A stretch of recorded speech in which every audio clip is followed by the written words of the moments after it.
यो फ्लोइड Naruto में तो बहुत सारे जिंचुकीस है। एग्जैक्टली बोलो तो 20 से ज़्यादा।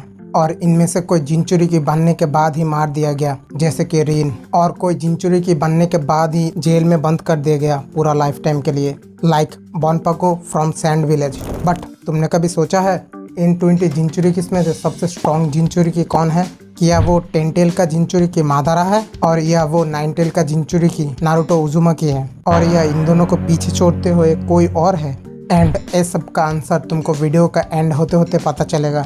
उसके साथ साथ मैं तुमको एंड में ऐसा एक जिंचुरी के बारे में बताऊंगा जो कि ओबितो जितना ही पावरफुल है, बट वो सब लोगों के सामने होते हुए भी उसके बारे में ज़्यादा लोगों को पता नहीं है। स्टार्ट करने से पहले मैं तुमको टॉप 10 रैंकिंग का रूल बता देता हूँ। इस रैंकिंग में हागोरोमो इंक्लूड नहीं होगा, क्योंकि उसने 1 टेल से लेकर 9 टेल बीस्ट तक सबको क्रिएट किया, जिस वजह से हागोरोमो तो सबसे स्ट्रॉन्ग होगा। एंड रैंकिंग वीक से स्टार्ट होकर गॉड लाइक जिंचुरी के तरफ जाएगा।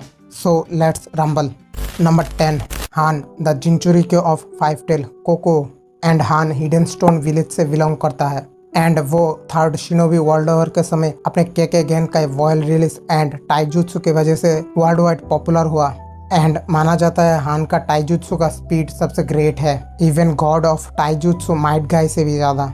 एंड हान कुछ ऐसे जिंचुरिकीस में से है जो अपने टेल बीस्ट में फुल्ली ट्रांसफॉर्म ना हो के भी टेल बीस्ट बॉम्ब का यूज कर सकता था, और अगर उसको 5 टेल बीस्ट में ट्रांसफॉर्म होने का ज़रूरत होता तो वो फुल्ली ट्रांसफॉर्म हो सकता था। बट हान का कोई कंट्रोल नहीं होता था अपने टेल बीस्ट पावर के ऊपर।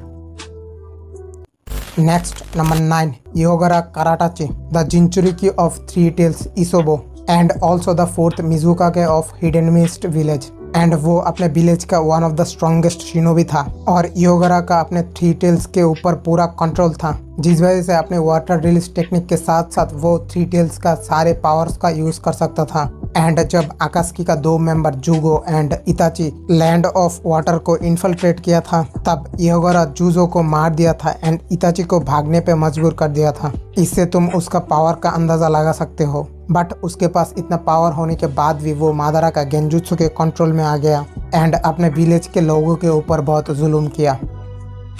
नेक्स्ट नंबर 8, रोशी द जिंचुरिकी of 4 tails ultra instinct Goku.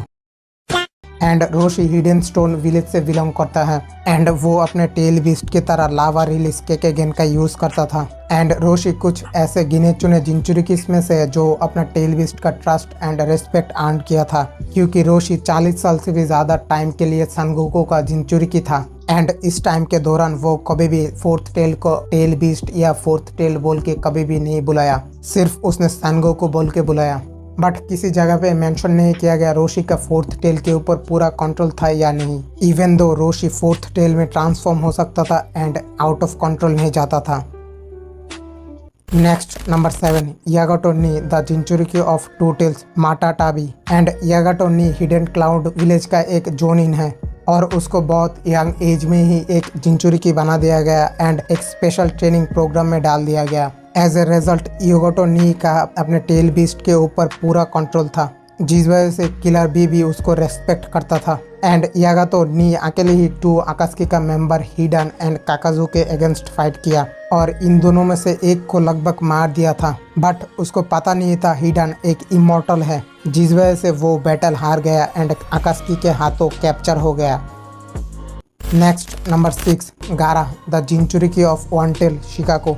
And गारा बॉर्न होने से पहले ही उसको 1 टेल का जिंचुरिकी बना दिया गया, जिस वजह से गारा यंग एज में ही 1 टेल के पावर के ऊपर ऑलमोस्ट कंट्रोल पा लिया था।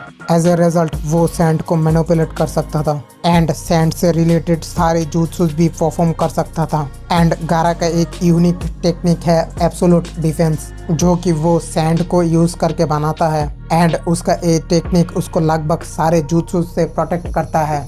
और क्या ही बताओ, बाकी सब कुछ तो तुमको सीरीज में देखने को ही मिला। Next number 5, Minato Namikaze the जिंचुरिकी ऑफ 9 टेल्स कुरोमा। प्रोसाइसली बोलो तो यान हाफ कुरोमा, जो कि कुरोमा का इविल पार्ट है। एंड मिनातो कुरोमा का चक्र के बिना ही एक पावर हाउस है, और अगर तुम उसको कुरोमा का चक्र दे दो तो वो पूरा अनस्टॉपेबल हो जाता है। एंड वो हम लोगों ने 4th ग्रेट निंजा वॉर में देखा भी, जब उसने कुरोमा का पावर यूज करके नारुतो के साथ मिल के मादारा के अगेंस्ट फाइट किया। Next number 4, world's greatest rapper killer Bee, the जिंचुरिकी of 8 tails, Gyuki and killer Bee hidden cloud village का वन ऑफ द स्ट्रॉन्गेस्ट शिनोबी है और किलर वी ही फर्स्ट पर्सन है जिसने 8 टेल्स के साथ फ्रेंडशिप किया था, क्योंकि उससे पहले कोई भी 8 टेल्स के साथ फ्रेंडशिप कर नहीं पाया। एंड किलर भी 8 टेल्स का पावर को अपने मर्जी से यूज कर पाता था। और तुमको तो याद ही होगा, किलर भी ही नारुतो को ट्रेन किया था कुरोमा के चक्र के ऊपर कंट्रोल पाने के लिए। एंड इससे हमको पता चलता है वो कितना पावरफुल है और उसका रिलेशनशिप कैसा है टेल बीस्ट के साथ। नेक्स्ट नंबर 3 एंड 2 पे है ओबितो उचिहा एंड मादारा उचिहा। और तुम कमेंट में बताओ कौन कितने नंबर पे होना चाहिए। इवन दो वो दोनों सिर्फ कुछ घंटों के लिए जिंचुरिकी बना, बट इन लोगों को रैंकिंग में इतना ऊपर रैंक करने का रीज़न है जहाँ पर अदर्स जिंचुरिकीस को सालों लग जाता है अपना टेल बीस्ट का थोड़ा पावर कंट्रोल करने के लिए। एंड बहुत सारे शिनोबीस तो टेल बीस्ट सीलिंग के प्रोसेस में ही मारा जाता है, बट ना सिर्फ इन लोगों ने सीलिंग प्रोसेस को सर्वाइव किया, उसके साथ साथ सिर्फ कुछ मिनटों में ही 10 टेल्स के पावर के ऊपर पूरा कंट्रोल ले लिया था, जो तो अपने आप में ही एक बड़ा बात है। एंड अगर तुमको मादारा का फुल पावर के बारे में जानना है डिटेल में, तो तुम मेरा चैनल का इस वीडियो को चेकआउट कर सकते हो। नेक्स्ट नंबर 1, 9 टेल्ड फॉक्स कुरोमा का जिंचुरिकी नारुतो उजुमाकी, जो तो स्टार्टिंग में स्ट्रगल करता है कुरोमा को कंट्रोल करने के लिए, बट सीरीज का एंड होते होते नारुतो अपने ट्रेनिंग एंड डिटर्मिनेशन के दम पे कुरोमा का दोस्त बना एंड उसका फुल पावर भी यूज किया। एंड नारुतो कुरोमा का पावर के बिना भी बहुत स्ट्रांग है अपने सेज मोड, राशिनगन, shadow clones and other techniques के वजह से। और मेरे को तो बोलने की ज़रूरत भी नहीं है, नारुतो 9 टेल्स के साथ साथ सारे टेल्ड बीस्ट का दोस्त है एंड जब चाहे तब वो सारे टेल्ड बीस्ट का मीटिंग भी बुला सकता है। एंड और क्या ही बताओ, बाकी सब कुछ तो तुमको पता ही है।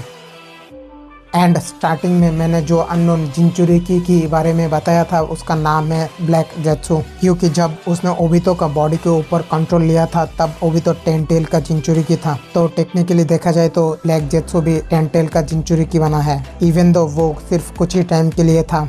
और अगर तुम वीडियो अभी तक देख रहे हो तो ज़रूर से तुमको वीडियो अच्छा लगा, सो वीडियो को एक लाइक मार दो और हो सके तो उसके साथ साथ चैनल को एक सब्सक्राइब भी मार देना। एंड जाने से पहले और एक बात, अगर तुमको नारुतो का सबसे स्ट्रॉन्गेस्ट कैरेक्टर के बारे में जानना है तो स्क्रीन पे जो वीडियो दिया हुआ है उसके ऊपर क्लिक करो, तुम्हारे साथ उस वीडियो में ही बात होगी। तब तक के लिए take care and bye bye.